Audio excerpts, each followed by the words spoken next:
Olá, meus alunos, espero que estejam todos bem.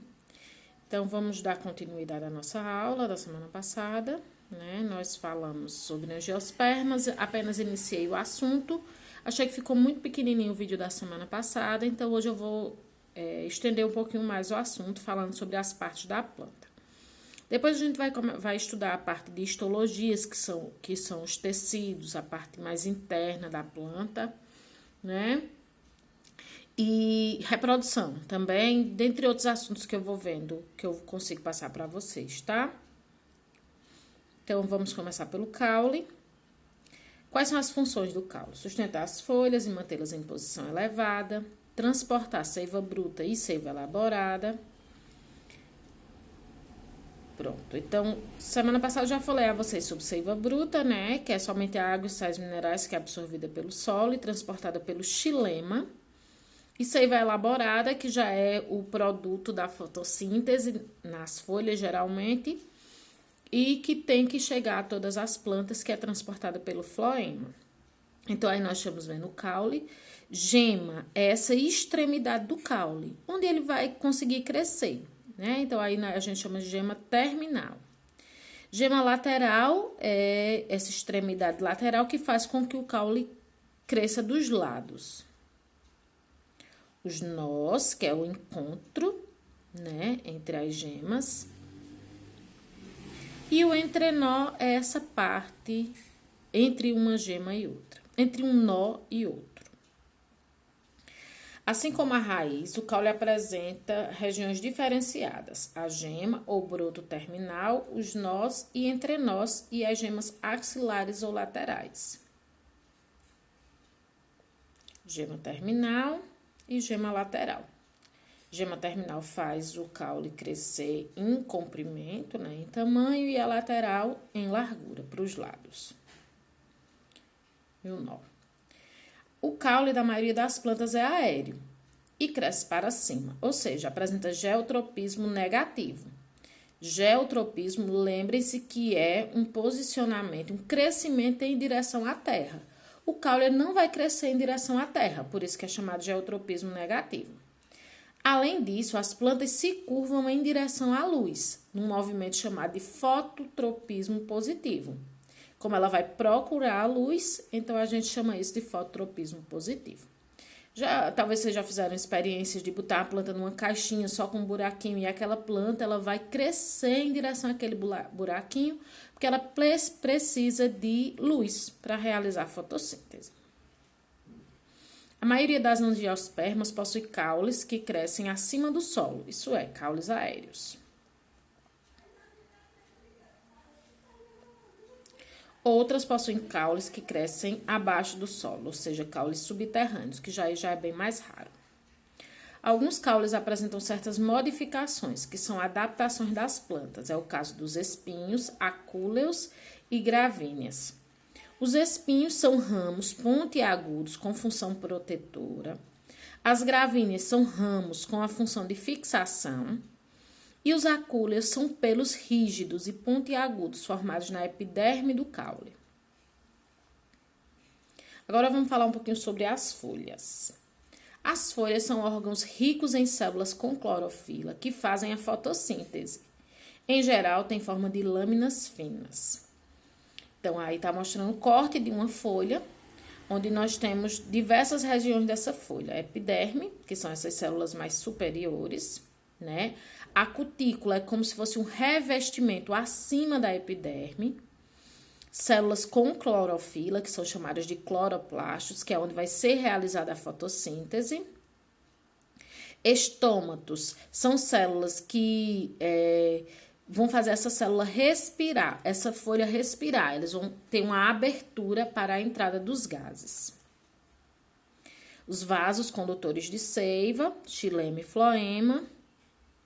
As folhas são cobertas por uma cutícula formada por cutina, que a protege e ajuda a diminuir a perda de água por evaporação. A cutícula dificulta a entrada de gás carbônico e oxigênio, necessários à fotossíntese e à respiração celular.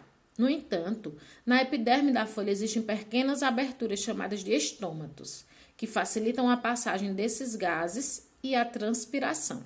A transpiração seria a perca de água. Então, aí tá mostrando os estômatos, essa aberturazinha que vai fazer a entrada desses gases e a saída de água.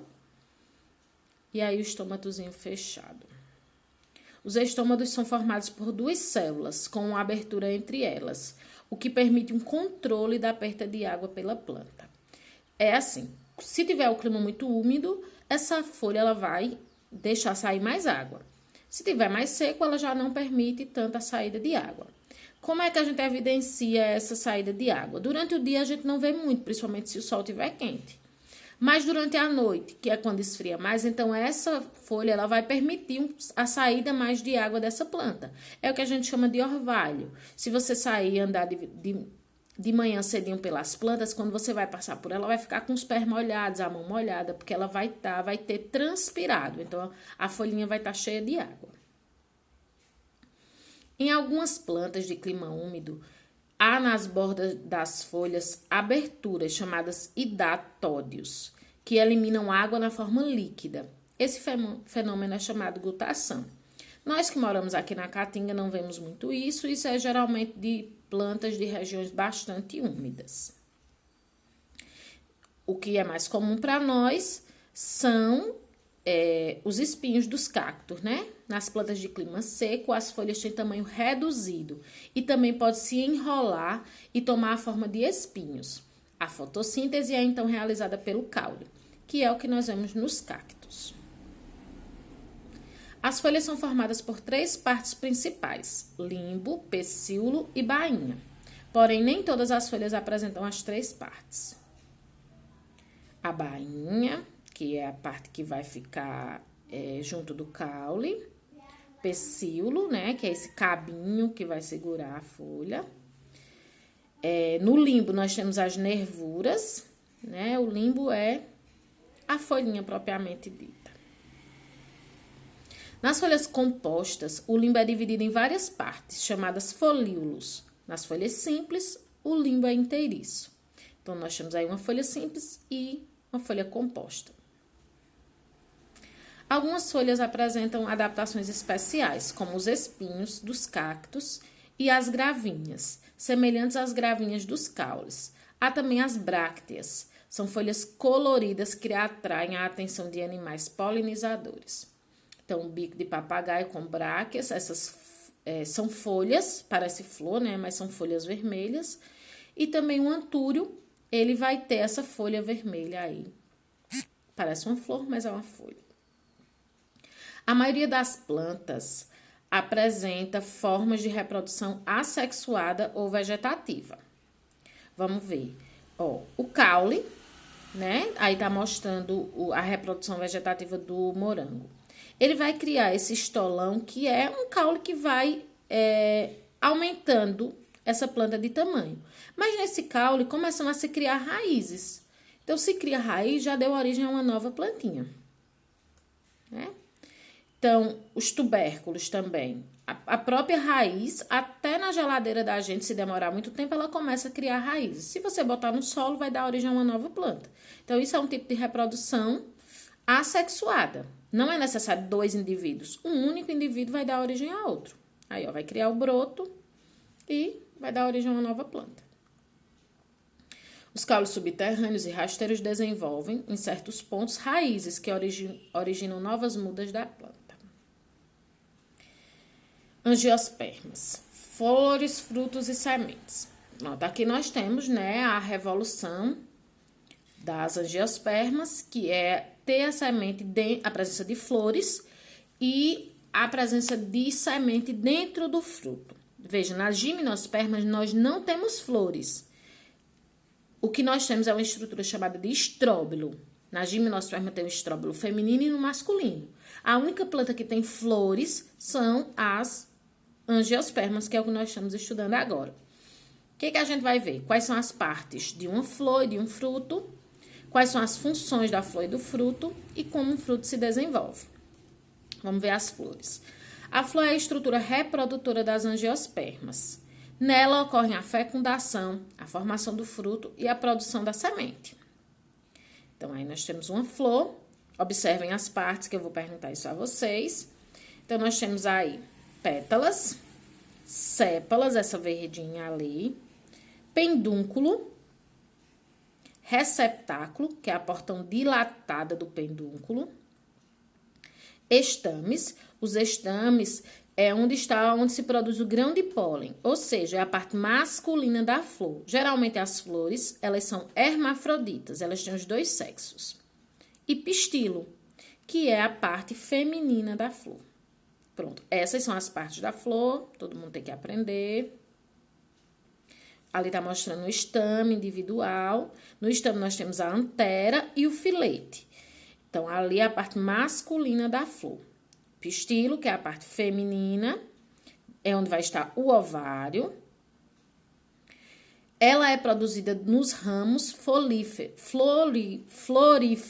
E todas as partes da flor são folhas modificadas. Então, essa folha, ela se modifica e dá origem à flor.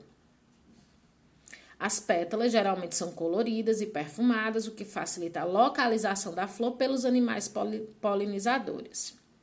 Nos estames são produzidos os grãos de pólen. O conjunto de estames forma o androceu. Androceu é a parte masculina da flor. Na parte dilatada do pistilo, o ovário, é produzida a oosfera. Depois da fecundação, a oosfera vai se originar o zigoto, que se transformará em embrião. Então, esse embrião é a semente.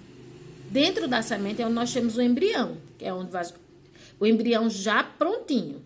Ele chegou na terra em condições favoráveis, ele vai dar origem a uma nova planta.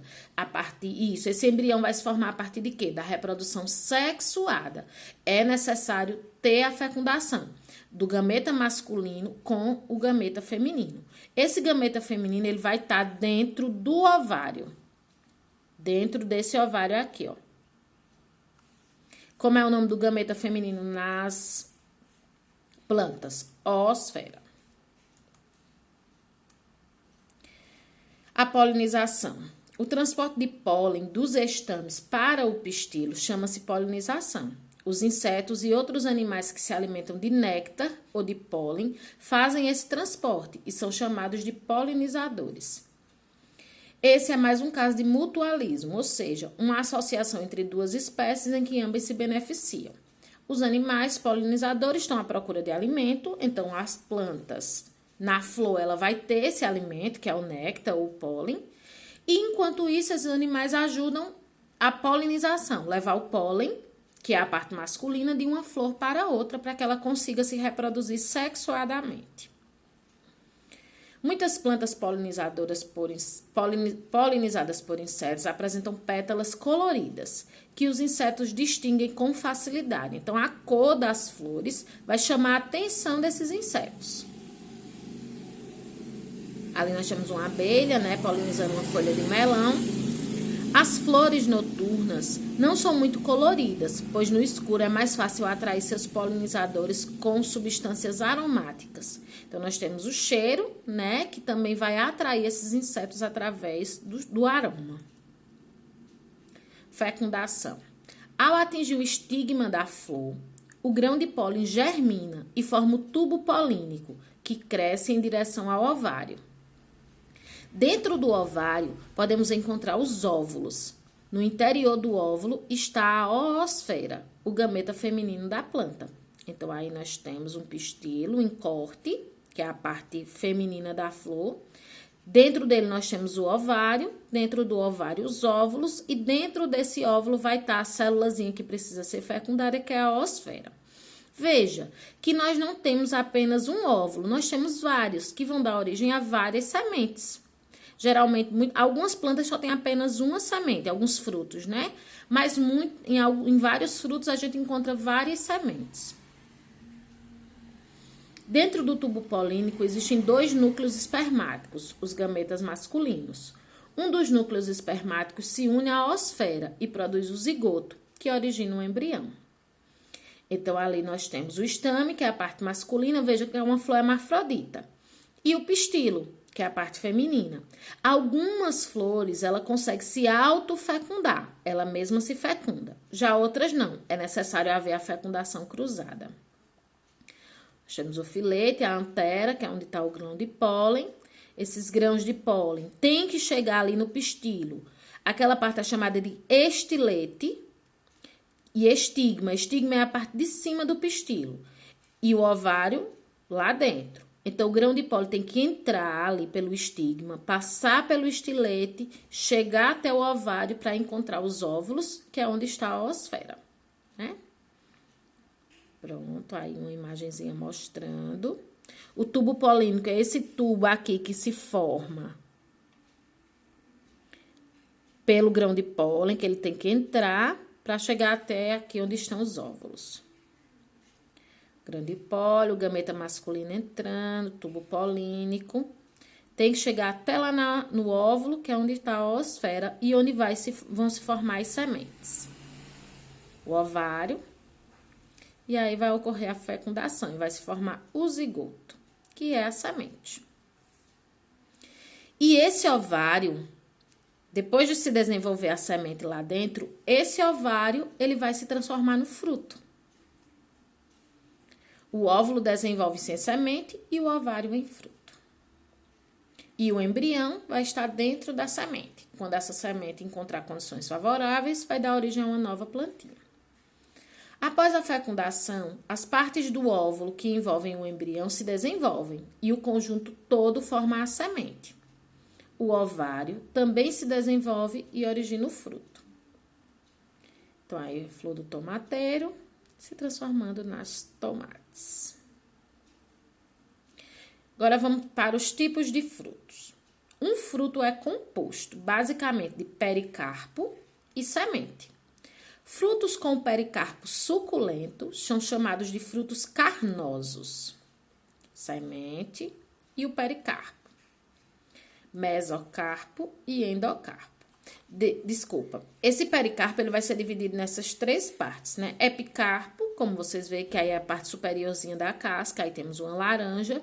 Mesocarpo seria aquela parte branca e endocarpo, que seria a parte mais nutritiva e docinha, que é a que a gente usa na alimentação. Então, esses três vão formar o pericarpo. Fruto e fruta têm significados diferentes. O fruto corresponde ao ovário desenvolvido. O termo popular fruta indica as partes comestíveis da flor, que nem sempre correspondem ao desenvolvimento do ovário. A maçã, a pera, o morango, o figo e o abacaxi são pseudofrutos, ou seja, falsos frutos.